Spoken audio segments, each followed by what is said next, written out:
Ah. Ah. Fiche.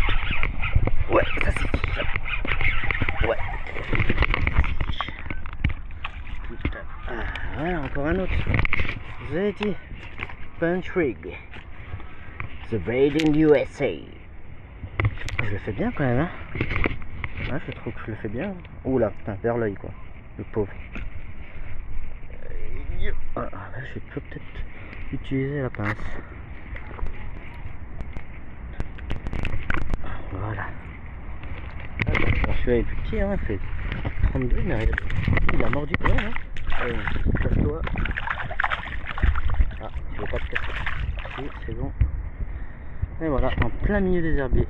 Et pour le prochain, hein, le 6ème. 25 ans quand je me suis mis à pêcher le bass, ou un peu plus de 25 ans, je sais plus. Il y avait ski trees, tout ça, c'était marrant. C'était des cannes toutes jaunes. C'était des bâtons, mais encore pire que celle-là. Et ouais, c'était pas mal, hein, c'était pas mal. Mais par contre, j'avais moins de sensibilité pour pêcher. Je sentais juste le top de la canne et après, je treuillais quoi. Donc là, je vais repêcher toute cette petite bordure là, parce qu'ils sont là-dedans, là, dans ce tout petit tas d'herbiers là au bord. Ils sont là-dedans. Donc faut pas négliger ça. Et si vous y prenez bien, c'est-à-dire vous posez tout doucement, hop, comme ça votre leurre. Et encore là je l'ai posé un peu fort.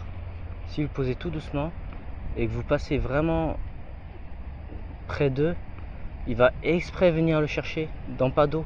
Il va vous l'embarquer et l'action elle est magnifique, vous allez voir. Enfin, tout à l'heure on l'a vu d'ailleurs l'action. Je fais ça.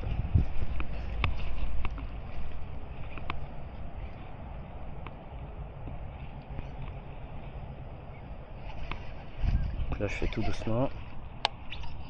Vous avez vu, je me précipite pas, hein. Je fais vraiment zone par zone quoi. Bah, des fois ça m'arrive d'en oublier mais bon. Mais sinon je fais vraiment la zone par zone. Et j'oublie rien quoi. Là je fais ça. Hop. Ça sert à rien de vouloir lancer à 15 mètres. Parce que pour ferrer après c'est un peu la galère. Surtout si vous faites des attaques surprises et que vous en apercevez pas. Voilà, là j'ai visé une zone de 15 mètres. C'est compliqué de voir là les remous, tout ça.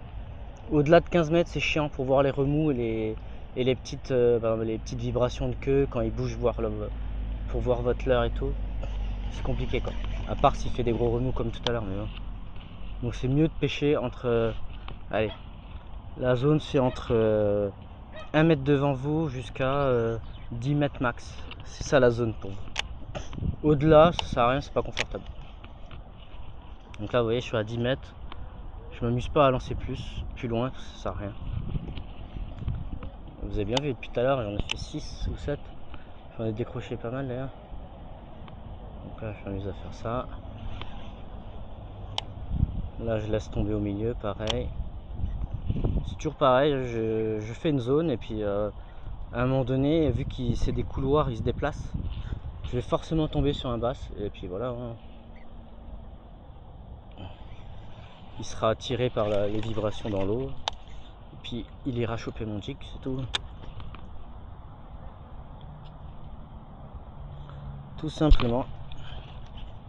Vous avez vu, ça marche super bien cette technique. Moi c'est une technique que j'adore, franchement, j'ai découverte je sais pas quand d'ailleurs. Il y en a une que j'aime bien aussi, c'est le Tokyo Rig. Je vous montrerai ça, un de ces 4, Tokyo Rig. D'ailleurs je vais vous montrer en extrait le poisson que j'ai fait au Tokyo Rig. C'était en plein hiver d'ailleurs. Parce que j'aime bien pêcher le bass en hiver.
crois que j'ai une touche. Ouais. Et oh putain, je l'ai loupé, enculé. Oh, j'avais une touche là. J'ai senti tirer. Et bah voilà, regardez ce qu'il a fait. Ah, c'est dommage là. J'en avais un là. C'est pas grave. Hein. Je vais retenter.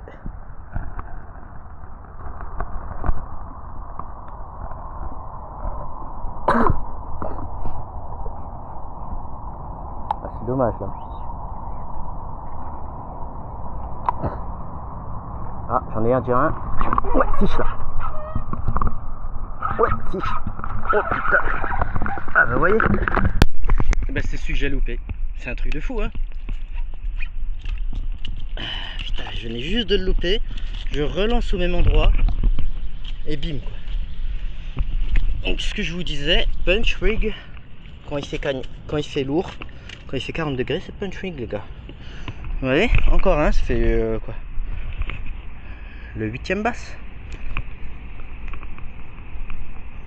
Je pense que je vais en faire encore un de plus. Putain, il est sympa celui-là aussi. Hein. À peu près 32, 35. Allez mon coco, repart. Ouais, je l'ai jeté un peu fort, désolé.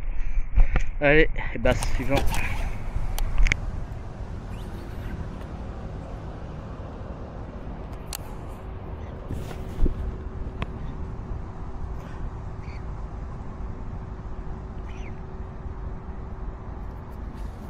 Vous voyez les gros herbiers denses comme ça, ben, je le traverse facilement.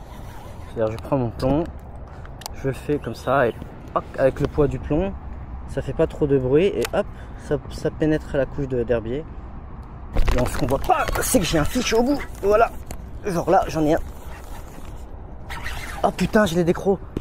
Putain.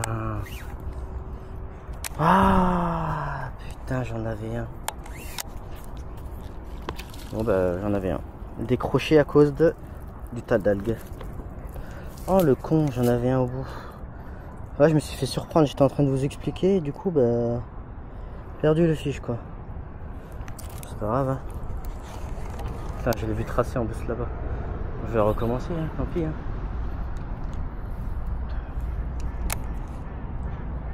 Putain, je l'ai senti taper dedans en plus. En fait, ce qui se passe, c'est que quand le leurre pénètre les herbiers, déjà ça fait du bruit. Et quand ils voient la croc descendre dans la couche d'eau, bah, ça les attire. Et une fois que la croc est sur le sol, et que je mets des petits à-coups comme ça, bah, ils peuvent pas s'empêcher de sauter dessus en fait. Et d'ailleurs, j'ai même pas besoin d'animer au final. C'est le fait que la croc tombe à l'endroit où dans leur zone, on va dire, de confort, qui viennent pour la chercher. Soit ça les fait chier, soit ça les attire et ils se disent oh, putain mon casse-croûte il est servi quoi. Donc là ouais, je viens de le louper, je suis un peu deg mais bon c'est pas grave. Donc là je vais chercher la couche d'herbier hyper dense. Je vais pas faire celle-là là, qui est moins dense, je vais faire celle qui est vraiment plus dense. Pourquoi? Bah, tout simplement parce que c'est plus protégé de la chaleur et qui sont en plein dedans. Donc là je fais comme ça au fond, je prends contact. Je regarde s'il n'y a pas de touche. Là j'ai rien. Hop, je mets un peu plus loin.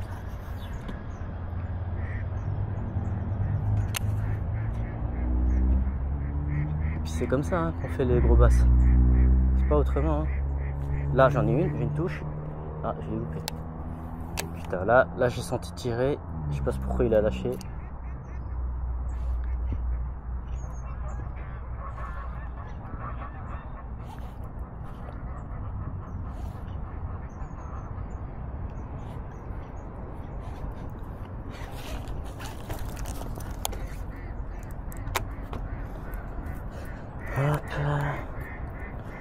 L'avantage avec ce montage, je trouve, c'est que le leurre il se déchire pas tant que ça, parce qu'il est bien tenu par l'ergot qui est ici, mais ici à ce niveau-là, il y a juste à repiquer, sans faire dépasser bien sûr, à le repiquer comme ça. Et vous voyez, je le repique, tac, le leurre reste à peu près droit, et puis voilà. Hein.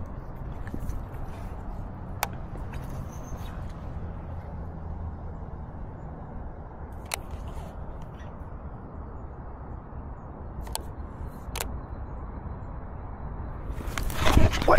Oh putain. ben, je crois que je l'ai loupé. Putain, j'en ai marre de les louper. Voilà, cette fois-ci, je vais arrêter de les louper là. Ça commence à me saouler.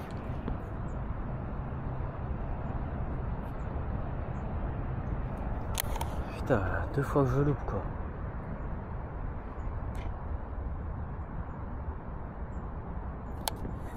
C'est un truc de fou quand même.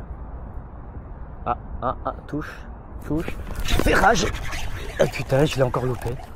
Putain, c'est fou. C'est fou de fou quoi. Putain, j'ai vu ma tresse sauter. Putain, c'est fou quand même. Hein. Alors soit c'est un petit, ça se peut aussi. Soit c'est un petit, soit je sais pas, mais bon. Ça commence à me saouler. Et je vais recommencer, tac. Donc là je laisse couler bien au fond. Cette fois-ci je touche plus. Je fais hop, petite animation au fond.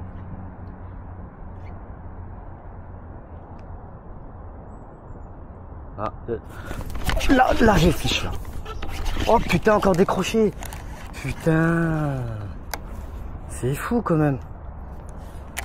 Putain, c'est fou. Ouais, ça doit être un petit, putain. J'ai vu le fil partir. C'est ça le pire, c'est que le fil il part. Putain. Ouais, cette fois-ci là je me fais plus avoir.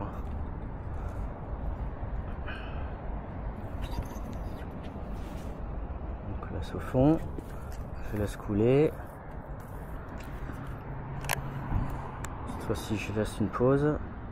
À mon avis ils sont plusieurs. Hop, là je fais une petite animation, je laisse couler au fond. Je laisse un peu de eau.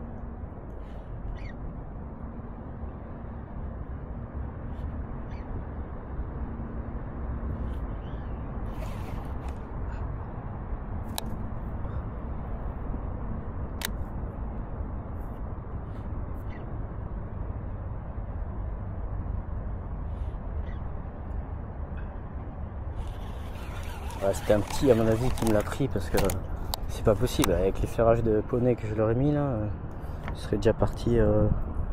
Soit j'ai mal planté, je sais pas, mais bon, je vais le planter un poil plus droit pour voir. Allez, hop, ici là je sens que je vais en faire un là. Je dis ici alors que je lance nulle part, mais bon c'est pas grave. Hop, là je surveille ma tresse, il est bien au fond le leurre. Là je laisse exprès pendu ma ligne pour voir si elle part toute seule, s'il y a un petit toc dans la canne ou si ça part tout seul. Si je sens un petit toc dans la tresse, je récupère mon bas de ligne et je vais faire automatiquement direct, parce que je veux pas qu'il sente le plomb, le basse. Généralement en plus la touche elle est assez violente, donc il faut ferrer direct en fait. C'est peut-être ça mon défaut de tout à l'heure, c'est de laisser la ligne courir. En fait, dès que je sens le toc, il faut que je fasse quoi. Le problème c'est que c'est difficile quand il y a beaucoup d'herbiers comme ça. Voilà, je fais un dernier lancer, après j'arrête. Putain c'est dommage, c'était joli là.